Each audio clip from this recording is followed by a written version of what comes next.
there's kids that have been born, they're part of the family. You know, they now work in the kitchen, or they come to the festival and they feel a presence with the people and the whole thing. We've definitely built something that it's so much bigger than what I am. You know, I'm just the guy who has to kind of drive the bloody ship in the night. I don't know, like, you know, what sort of machine are we driving here? It's a 88 carriage coal train.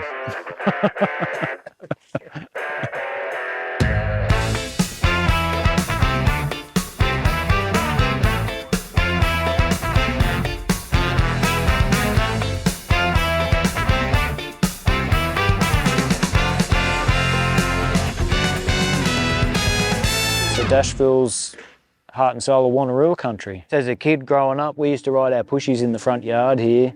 You know, we loved growing up out here, and then I guess in the 20s and everything, we realised that, yeah, there's probably a need to repair the land a bit, and I guess that was sort of the first part of it.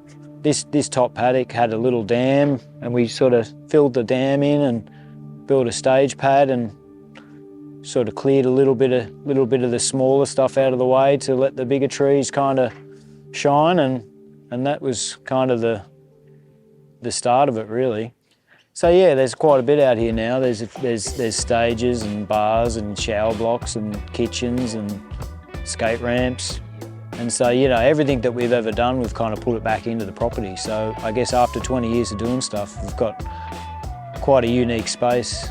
And it's built for the purpose of music festivals, really.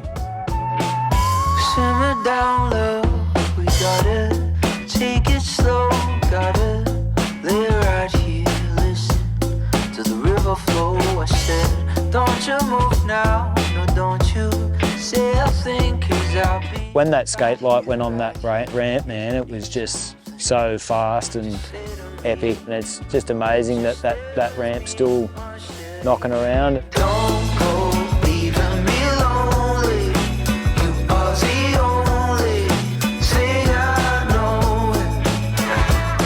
The old fellas that used to skate it back in the 80s, they come out and maintain it. Like, they're in their 50s and still skating, you know, and those are the little things that mean the most to me, is that community of the people that interact with the space and kind of make it what it is, you know. There is a huge community of people that get behind the festivals that we run, and I would be buggered without it.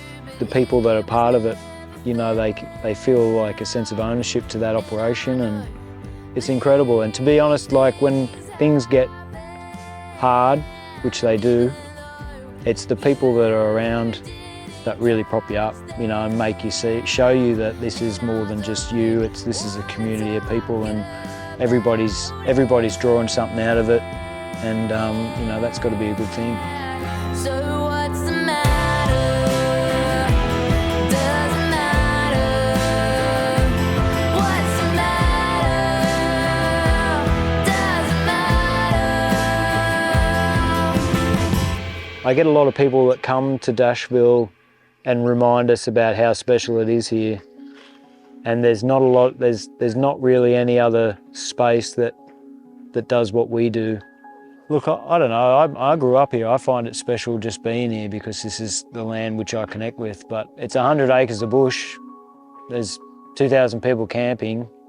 The camping is probably the thing that fills up first. So when you come into the arena, it's just a beautiful space to enjoy. And, you know, there's so many things happening around that if by some crazy chance that you're not into the music, then you can just go off somewhere else and do something. Like, you'll get what you come for, I think. What you're searching for, you'll probably get it.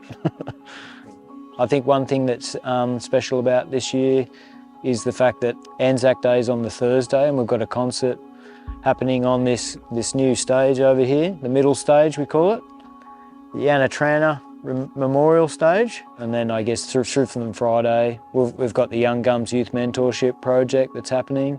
Lots of great stalls and markets and workshops, lots of arts and craft, and circus guys are back. The guys that do the beautiful lanterns in the night time, Curious Legends, yeah. We'll have skateboarding, pro skateboarding. Geez, there's so much. I mean, my head's full of all sorts of stuff. I'm the guy organising the thing. It's it's like I need a cheat sheet of all the wondrous things that happen at the festival. And it's in one space. You don't have to go anywhere. So it's kind of like, in essence, it's just about the discovery, you know, like you kind of come to the Gumball knowing that you're not really going to miss too much. You kind of get it all, you know, and you can, the campground's right next door, so you can just wander in and out, and, you know, you can bring your esky into this one. Bloody, how many festivals can you do that?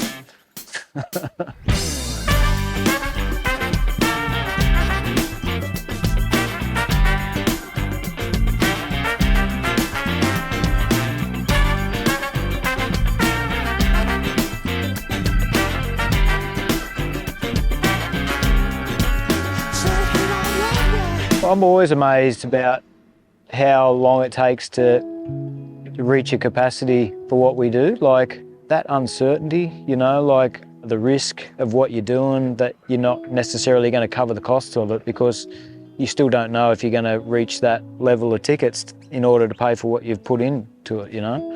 Like people talk about signing up for a festival like a GoFundMe campaign, you know? Like if we sell enough tickets, then we'll get started on it.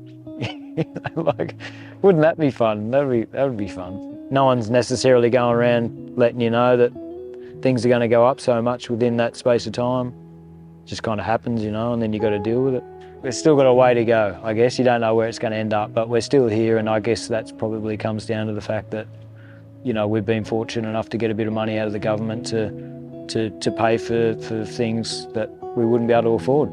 So, you know, if we put the ticket price on sale, you know, 6 months ago, and then I find out that things have risen so much, it means that, you know, we're sort of doing ourselves out of a budget, you know. At the end of the day, it is all business, and that's what it is. But I mean, I think that's probably what sets us apart. We're just not a financially driven enterprise, you know. Like we are driven by money, like we have to because we've got to pay the bills. But if I was to really kind of worry about that stuff, then I probably wouldn't have made it so far, because I probably wouldn't be able to sleep.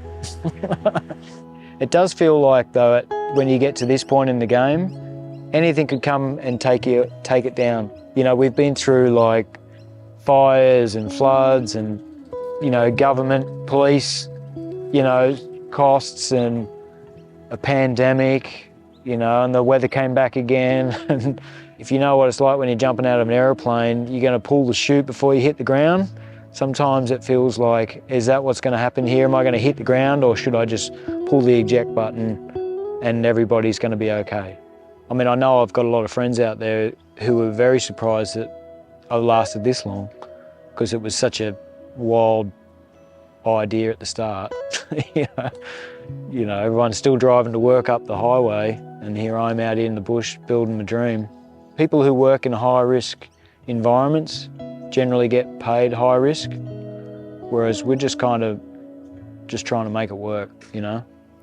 And I feel a lot of pressure with the families that come out here, and they've built friendships with people up and down the coast, and you know, this is their home away from home, and you know, there's so many little cells of activity and relationships and memories and all that there is all just, it's kind of like, I guess it's motivation to want to keep it happening and keep it going, you know. Like, it is definitely one of those things where it'd be a pretty hard slog if you didn't have that, because that's the bit that makes it worth the effort.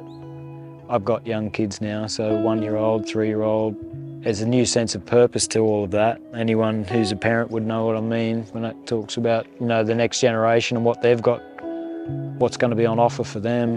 And I think that's where things like what we've created out here is really important, that it'll be here when they grow a bit bigger and, you know, can get that exposure and experience, and that might be something that really kind of drives their person, who they are. They might, I don't know. Maybe they'll hate me for it.